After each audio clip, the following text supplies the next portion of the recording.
Bonjour à tous, bienvenue sur France 3 Picardie. Dans Picardie, quel accueil pour les migrants? Si notre débat d'aujourd'hui, le démantèlement de la jungle de Calais, donc est au cœur de l'actualité. Vous le savez, ce dimanche, les 7000 migrants ont été accueillis dans toutes les régions de France depuis plusieurs mois dans ce bidonville. Ils ont vécu dans des conditions de vie qualifiées d'indignes par les associations humanitaires sur place. Alors nous allons voir quelle commune picarde accueille les migrants. Les maires sont-ils ouverts ou bien réticents concernant la gestion de cet accueil? Et une fois dans les communes, quelle intégration pour ces hommes, ces femmes qui ont pour la plupart fui la guerre? Alors 4 invités pour en débattre. Jean-François Dardenne, bonjour. Bonjour. Alors vous êtes maire d'Yvergauche de Nogent-sur-Oise. Oui. Alors votre commune de l'Oise a accueilli 70 migrants cette semaine arrivant de Calais. 68 précisément. 68. Alors face à vous, Franck Briffaut, bonjour. Bonjour. Alors vous êtes maire Front National de Villers-Cotterêts dans l'Aisne et vous refusez catégoriquement donc l'accueil de migrants dans votre commune de Villers-Cotterêts dans l'Aisne. Absolument. À vos côtés, Étienne Dio, bonjour. Vous êtes conseiller municipal républicain de Compiègne. Oui. Vous venez d'écrire une lettre ouverte au ministre de l'Intérieur Bernard Cazeneuve, lui proposant d'accueillir des migrants dans sa commune du département de l'Oise. Et enfin, Jean-Jacques Thomas, bonjour. Bonjour. Alors vous êtes maire socialiste d'Hirson dans l'Aisne et vous vous portez volontaire pour accueillir des migrants. C'est fait depuis le mois de mars. Alors merci à vous 4 d'être avec nous. Alors pour lancer ce débat, le démantèlement de la jungle de Calais a commencé lundi. À 8 h, l'objectif de l'État est de mettre chacun des migrants à l'abri dans des centres d'accueil et d'orientation. Ambiance le premier jour, regardez.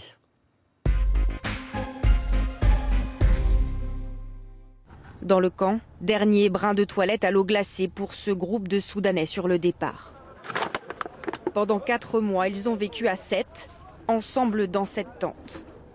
Pour Mustapha, l'essentiel tient aujourd'hui dans un sac à dos. Pour beaucoup, c'est l'heure des adieux. Je suis très heureux parce qu'on quitte enfin la jungle pour les centres d'accueil. Et on y sera bien mieux qu'en Angleterre.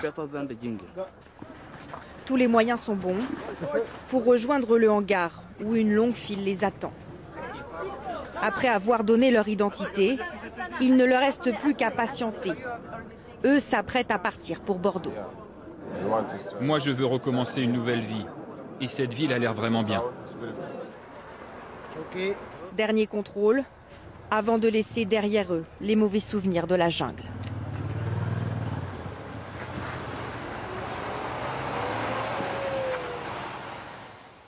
Jean-Jacques Thomas, vous êtes maire socialiste d'Hirson, mais vous êtes également membre du Conseil national du Parti socialiste. Alors, est-ce que l'objectif de l'État est réussi ? Oui, le démantèlement, là où d'autres avaient échoué, on pourra y revenir.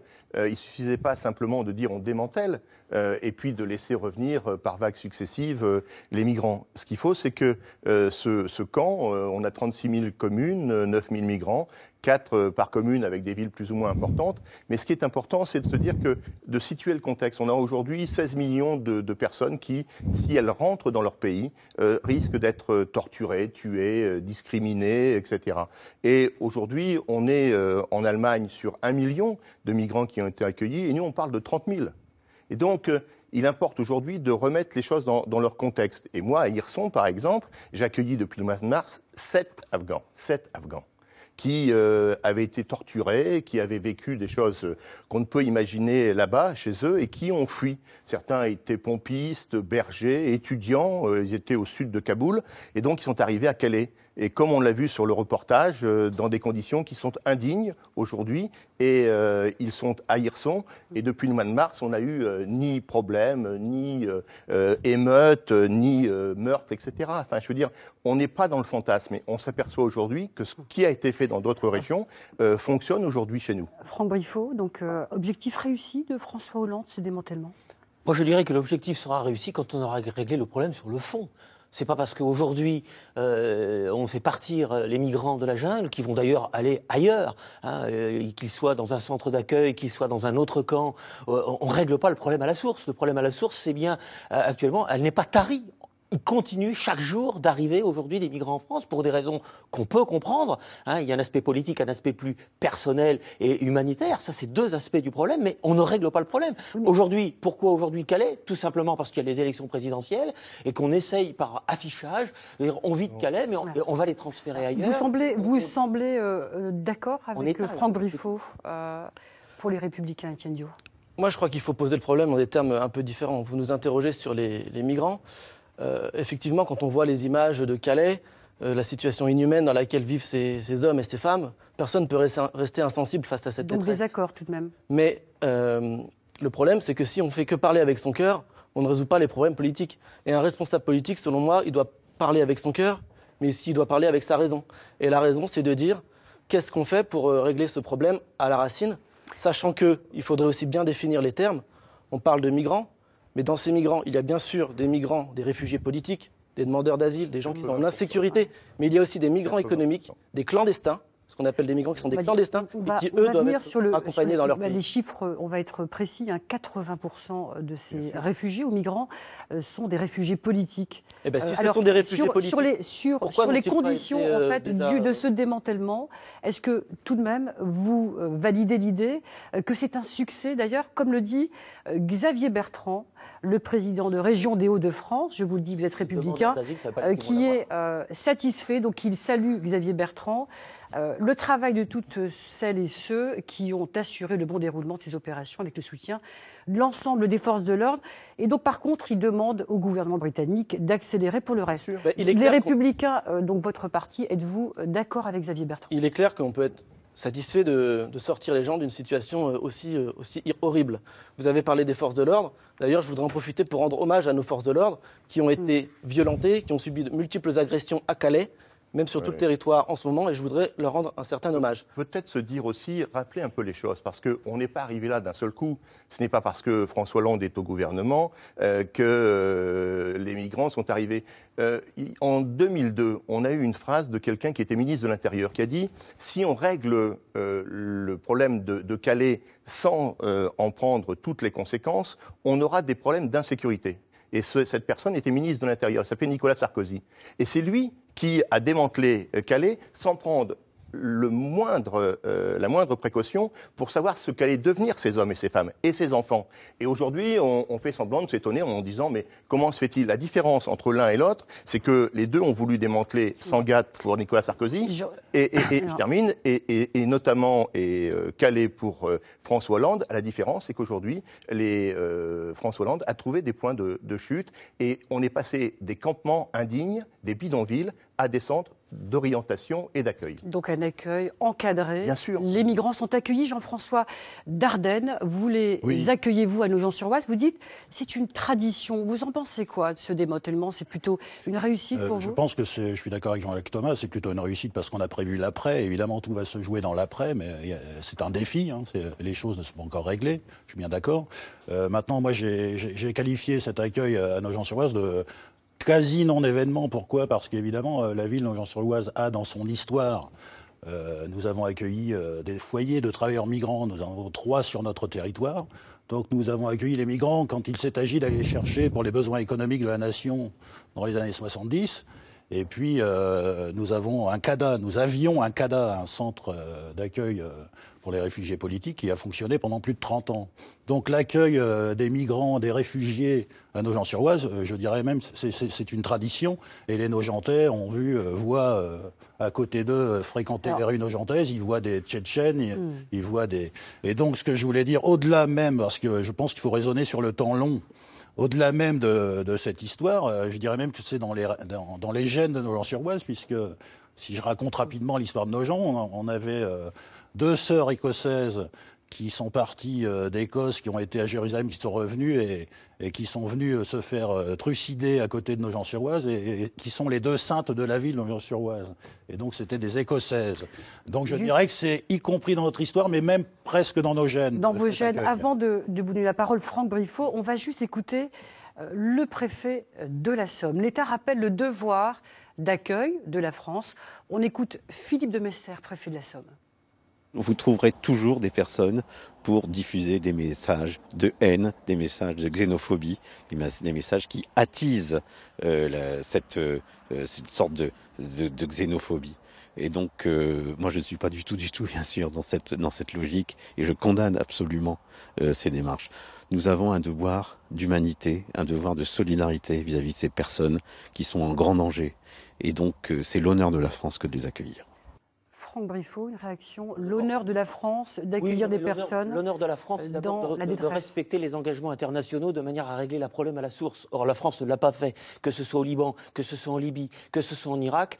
Tous les gouvernements qui se sont succédés sont à l'origine des problèmes que nous connaissons aujourd'hui. Donc, que faut-il faire ? Attendez, aujourd'hui, donc, on est condamné à régler les choses dans l'urgence par ceux-là même qui ont été incapables de traiter le problème à la source. On n'a jamais réglé les problèmes avec ceux qui les créent. Maintenant, je voudrais dire, des réfugiés politiques, 80%. Ne nous faisons pas rire. 63% des demandeurs d'asile sont déboutés. Donc ils viennent en tant que tels. Mais quand on examine les dossiers, très peu de gens sont véritablement du ressort des demandeurs d'asile. Les réfugiés de guerre viennent souvent, ce sont beaucoup de réfugiés économiques. Ils viennent pas parce qu'ils sont persécutés. En plus, on voit beaucoup d'hommes. On peut se poser la question d'ailleurs. Il y a des femmes. Il y a des femmes. Et des jeunes hommes aussi. C'est beaucoup d'hommes. Certains d'ailleurs, je ne comprends pas d'ailleurs pourquoi ils ne s'engagent pas aussi à défendre leur pays. On peut se poser la question. Moi je dis aujourd'hui, le problème, on ne le réglera pas. Cycliquement, on revient sur ces problèmes de jungle. Je donne rendez-vous dans quelques mois, on en aura ailleurs. On voit qu'à Paris, le problème n'est pas réglé. Les effets d'annonce de M. Valls, François Hollande s'engage ce matin donc à démanteler le camp de Paris la semaine prochaine. On est dans ces postures politiques. On connaît le discours du Front National. Vous savez, en 1939, ils nous ont expliqué qu'il fallait surtout pas... En 1939, on n'existait pas, M. Thomas. Et que l'extrême droite, ça existait déjà. On nous expliquait qu'en 1939, il fallait surtout pas accueillir des réfugiés espagnols parce que, vous vous rendez compte, il y avait peut-être des communistes avec eux.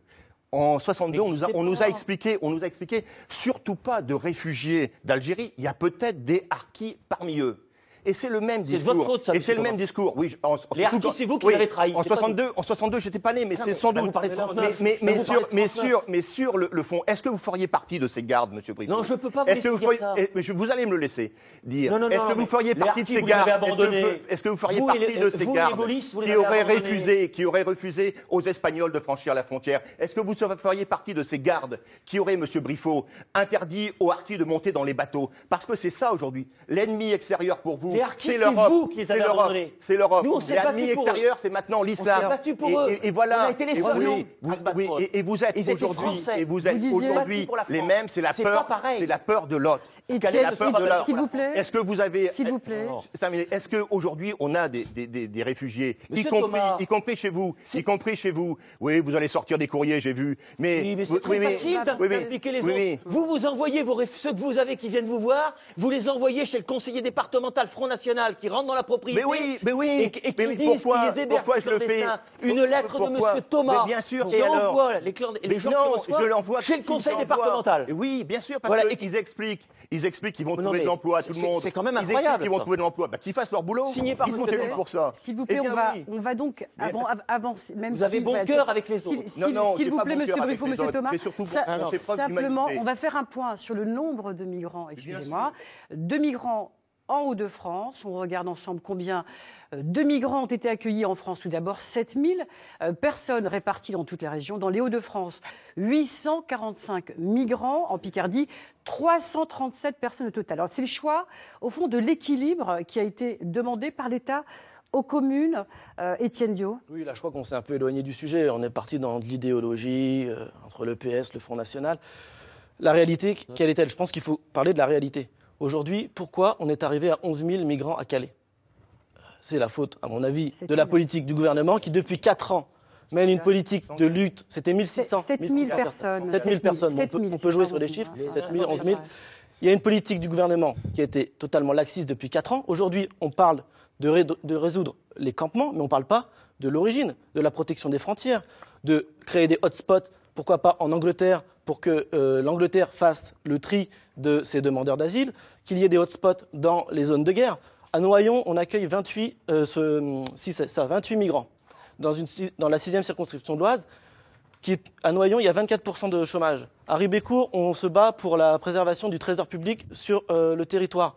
Est-ce qu'il n'y a pas d'autres priorités pour les élus locaux d'accueillir ces migrants, même s'il faut faire preuve de solidarité. Accueillir des réfugiés d'un côté et donc traiter le problème du chômage, c'est ce que vous dites, pour les Picards, on va dire, est-ce que c'est la même chose? Les élus locaux ont beaucoup de responsabilités et beaucoup de défis à relever, puisque je rappelle que les maires, c'est le premier niveau d'administration que les citoyens rencontrent. Donc moi, effectivement, je l'ai dit, monsieur le préfet, quand il s'est agi d'accueillir ces migrants, alors moi, je ne me suis pas porté volontaire. Moi, il n'y a pas eu de concertation. Moi, j'ai reçu un coup de fil du préfet de l'Oise un mois avant, qui m'a dit, voilà, avec Adoma, nous avons décidé que... donc sur la forme, j'ai un petit sujet, parce que ce foyer qui accueille actuellement les migrants, il est voué à la démolition dans le cadre d'un programme de rénovation urbaine. Donc là, effectivement, en tant que maire qui gère des programmes de rénovation urbaine, ça me pose un problème. Cela dit, je reviens sur le fond, et j'évoquais tout à l'heure le temps long. Je pense qu'effectivement, on n'a pas, sur le court-termisme, à tenir des discours d'exclusion, et on a à se référer à nos racines. Et les racines du peuple de France, ça a toujours été d'accueillir des réfugiés ou des gens qui avaient des difficultés dans le monde. Mais accueillir. Alors, les villes picardes, justement, accueillant les migrants dans la Somme, 101 migrants. Dans les villes d'Amiens, Abbeville et Péronne. Dans l'Aisne, 118 migrants. À Laon, Essômes-sur-Marne, Crouy et Merval. Et enfin, dans l'Oise, 118 migrants.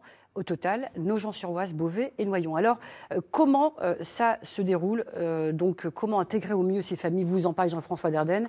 10 communes picardes au total accueillent des migrants. Illustration à Crouy, dans le département de l'Aisne, et Noyon, dans l'Oise.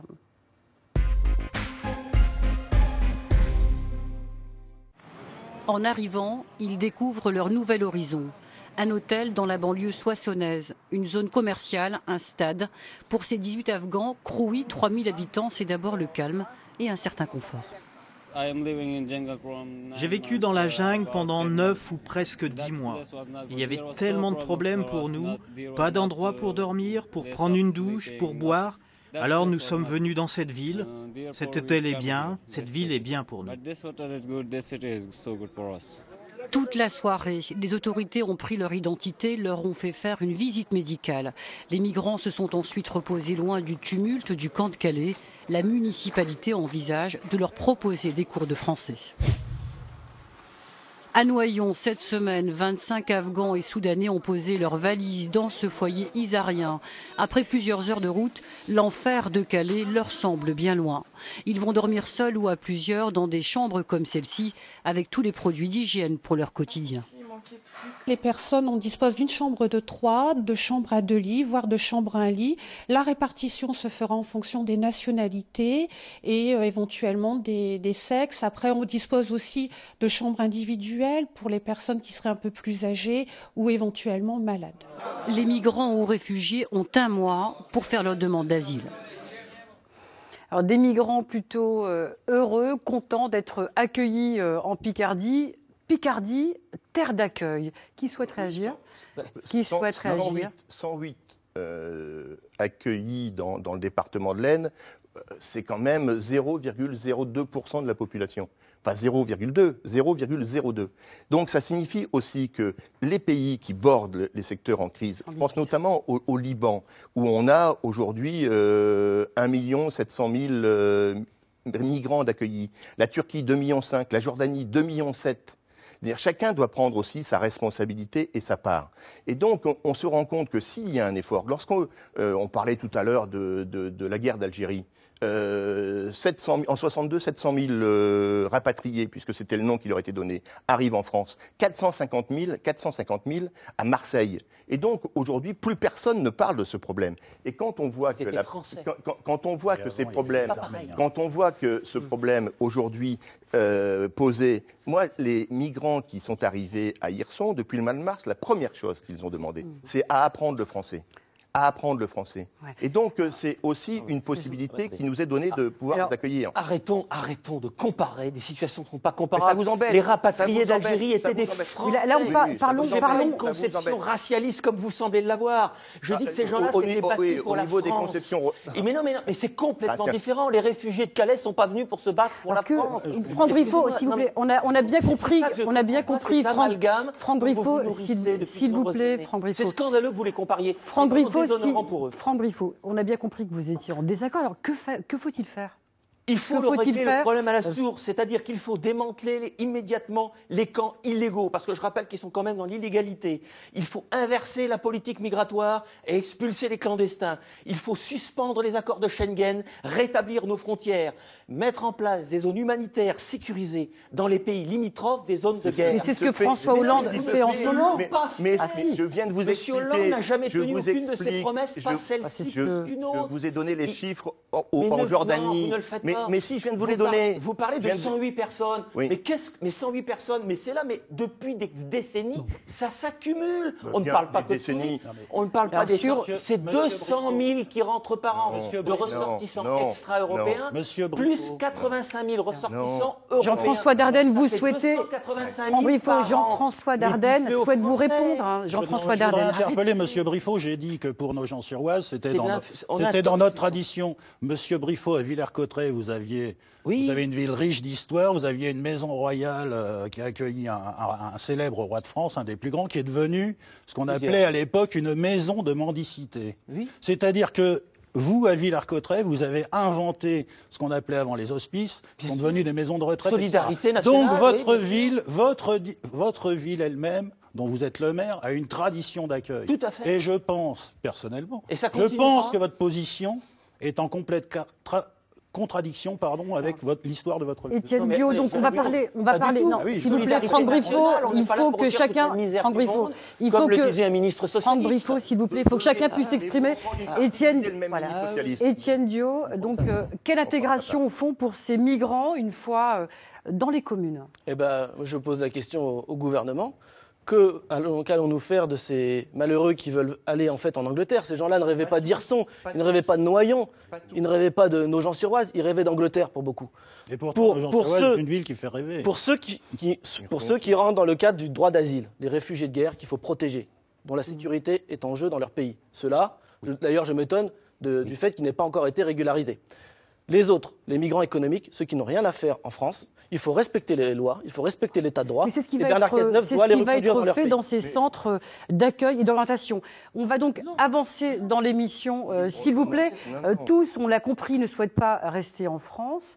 Quelques-uns souhaitent encore rejoindre la Grande-Bretagne, vous l'avez exprimé, attirés donc par la souplesse du marché du travail et de l'université de la langue. Alors pour éviter que cette jungle ne se reproduise, que faut-il faire?